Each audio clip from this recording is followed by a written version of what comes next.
Hello and welcome to our webinar on inequalities in one triangle. This is a little different than inequalities with two triangles I think we talked about earlier this year. So what is going on, this lesson needs to be watched before 3:18, which is Friday, because on Friday we'll practice this stuff. We will also watch this video in class, and you guys will have a little bit of a heads up on what's going on before anybody else. So let's move along. So what we're going to be talking about is basically how the sides and the angles are related to each other in a triangle, and hopefully this is fairly obvious to you what's happening. But if you look at this triangle over here, angle H is the largest angle. Well, if that's the largest angle, you hopefully could figure out that the side opposite the largest angle is the longest side. Then across from the smallest angle will be the shortest side, and that's kind of how they go from there. And then the bigger angle would have the medium angle would have the medium side. And so you can kind of look at these triangles and see how that is actually working. Opposite the smallest angle is the shortest side. Opposite the largest angle is the longest side. And it doesn't matter what the triangle looks like, whether it's obtuse, right, or acute, it will always be that way. So just remember that as we go along, and this is kind of the setup for what we do. And in some of the lessons, they're going to ask you, some of the problems are going to ask you to determine which side is the longest, which side is the shortest, and things like that. So remember, you're looking for small angle, opposite small side, large angle, opposite large side. Okay, so moving along, we have three theorems that you need to copy down today. You'll probably want to pause this, but I'll fill in the blanks, and then after we fill in the blanks, you can pause it and copy these down. It says, if one side of a triangle is longer than another side, then the angle opposite the longer side is larger, that's larger, than the angle opposite the shorter side. So the measure of angle A will be larger than the measure of angle C.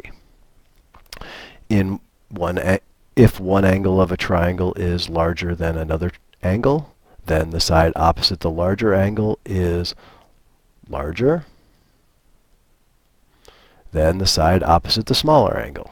So we could say that if you notice, you've got a 60-degree angle here, which is bigger than the 40. So that would mean that side EF will be bigger than the side DF. And that's really what they're asking for. And then again, here's that exterior angle. Any exterior angle formula, well, it's an inequality now, and it says the measure of the exterior angle of a triangle is greater than the measure of either of its non-adjacent interior angles. So the measure of angle 1 is greater than measure of angle A, and the measure of angle 1, that should be an angle symbol there, is greater than the measure of angle B. And that should make sense. I mean, if angle 1 adds up to be A and B total, then angle 1 should be bigger than A, or angle 1 should be bigger than B. So pause it if you need to and copy this down. Otherwise, I'm going to move along. So in this case, it says one of the things we have to decide is, can we make a triangle out of these lengths? And so we are going to do that first. And to determine if a triangle can be made, basically out of side lengths, is you have to decide what is the longest side, shortest side, and you have the two shorter sides have to add up to be more than the longer side. So in A, can you make a triangle? No. And let me show you why. If I take this side here and actually rotate it to try to make a triangle, and take this side and try to rotate it to be a triangle, you'll notice that even if I rotate it back, you'll notice to line up, they're not even going to touch. They're not going to touch each other no matter how close I get them. So again, no triangle.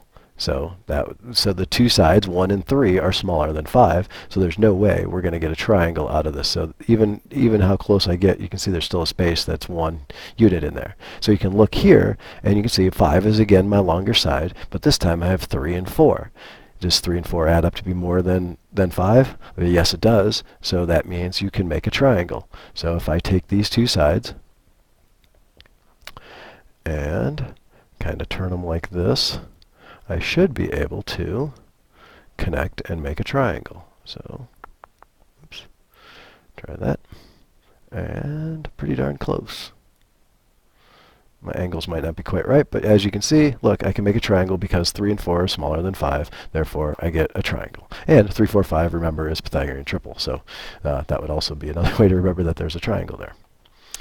So then we have the triangle inequality theorem, and it says the sum of the lengths of any two sides of a triangle is greater than the length of the third side.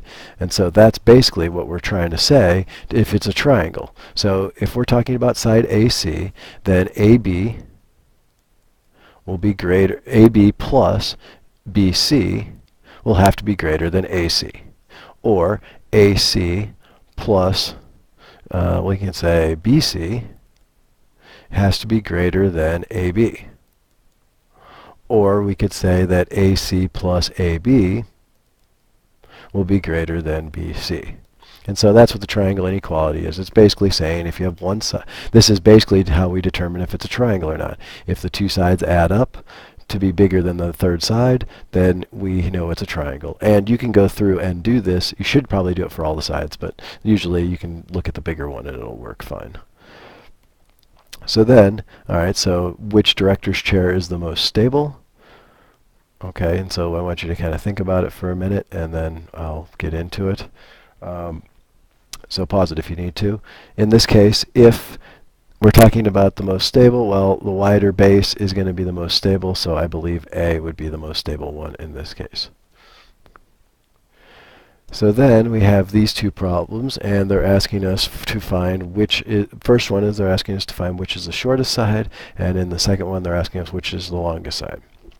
Okay, so pause them if you want to give it a shot and try out which is the shortest side, which is the longer side. But I'm going to go into it so you can see what's happening here. Alright, so if I want to find the shortest side, I have to determine all the angles in the triangle, because remember, opposite the shortest angle, the smallest angle is the shortest side. So I've got a 90-degree angle down here and a 55-degree angle, and I need another angle up here, which should be 35 degrees to make 180 if I add all three of those up. And so then I notice that 35 is the smallest number, so the side opposite the 35 should be the shortest side. Even though it doesn't quite look like it, KH is the shortest side in this triangle. And remember, beware of the looks of the triangles, because they are not always what they seem. They're drawn to kind of mess with you, so just be careful on that. So again, now we have 35, 55, and 90, and we're looking at the same triangle, and we're trying to decide which is the longest side. Well, longest side is opposite the biggest angle. What is the biggest angle? Well, that would be the 90-degree angle right there. So the side opposite the longest angle would be JH, which is B. Okay, so hopefully that's fairly clear. If not, you can ask questions when you come to class. So now we're looking at the smallest angle in the triangle, or the largest angle in the triangle. And we don't need numbers for these. We just need to know which one it is. We're probably not. We could do it with some trig, but we're not going to do that. So don't worry about finding the smallest angle, largest angle type thing. Just what they are, the actual measure. We just need to determine by the side lengths which is the smallest, which is the largest. Well, remember that we said opposite the smallest angle is the smallest side. So looking at this triangle here, if I want to find the smallest angle, which angle should be the smallest? Well, 6 is the smallest side, so again, the angle opposite it is angle Q. So in this case, angle Q is the smallest angle. So then, for which one is the largest angle, you should be able to determine by which one's the biggest side, and the biggest side is opposite the biggest angle. So there's my biggest side, so you can hopefully see that angle R is the biggest angle. That's all there is to it. So then it says, which equation best describes the angle measures of the triangle?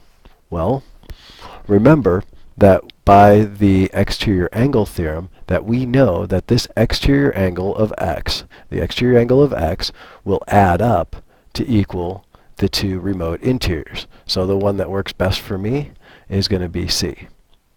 That it is x equals y plus z. And that's really what we're dealing with on this.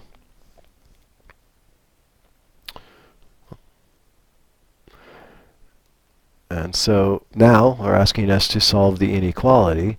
If AB plus AC is greater than BC, what is the value of x? And look at all these choices. Holy cow. Hopefully we can get this right and don't have to narrow them down. Okay, so what do we know? They're telling us that we need, if you follow this formula up here, and you just have to follow the rule, follow the directions. And the directions say that AB plus AC has to be greater than BC. So AB is x plus 2. AC, we're adding on AC, which is x plus 3, needs to be greater than 3x minus 2.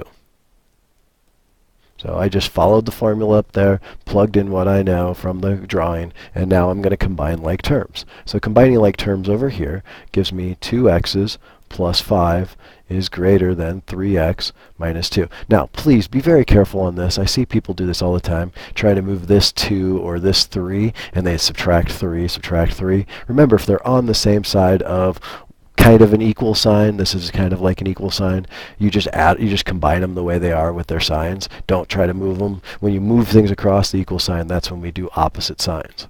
So be very careful of that. Okay, so now I'm going to move numbers. I'm going to move numbers to numbers and x's to x's. I always like to move the smaller x's over to the larger x's side, so I'm going to do that first. I'm going to subtract 2x from both sides, and those go away. And so now you'll notice that I have 5 is greater than x minus 2, and then if I move my number x across the equal sign, I will add it because it's subtracting, so opposite operation. Adding it across the equal sign will give me that x is less than 7. And so that's what I'm looking for up here. Now, this is written backwards to the way I wrote the problems up here, so you got to be careful. So you got to be careful with the way they're written. You can't just flip the x and y places. I got to leave the pointy part pointing at the x. So if I write it that way, the point needs to point at the x, and I get x is greater than 7, or x is less than 7, which in this case is the answer of F. And that's really what we're looking for. So that's it. And then, all right, so now we need to state whether the measures can be the sides of a triangle, and this is our out for the day, so we are almost done. And so our out for the day, we just need to determine whether these are sides of the triangle. And so you have to remember our triangle inequality, and our triangle inequality states that if two sides add up to be larger than the third side, then you have a triangle. So you'll notice in this first one, we have 7, 5, and 4. Well, 5 and 4 is 9, so 7 is less than 5 plus 4. 5 is less than 7 plus 4. And 4 is less than 7 plus 5. So yes, this is a triangle. And there you go. So again, we'll try it with the next one. If we say, if we take one side, 3 is less than 6 plus 2. That's true. So all of these were true over here. 6 is supposed to be less than 3 plus 2, but it's not. And there's our problem. That since 6 is not less than 3 plus 2, we don't have a triangle. Again, on the next one, same idea. If I say 5 is less than 2 plus 4, that's a true statement, so far so good. 2 is supposed to be less than 5 plus 4, which it is, and 4 needs to be less than, what do we got, 2 plus 5, which is also a true statement. Since all three of them are true, we have a triangle. Now the last one. Can this be a triangle? Well, we have 8 is less than 2 plus 8, which is true. And we got two sides the same, which is a little different, so that's kind of the trick to this. So we're just going to go through and do the same thing. 2 should be less than 8 plus 8. And again, this last 8 is less than 8 plus 2. So even though two sides are the same, this is still a triangle. It's actually an isosceles triangle, and there we go. So thank you for listening in today's webinar. Hope you guys have a good day, and I'll see you.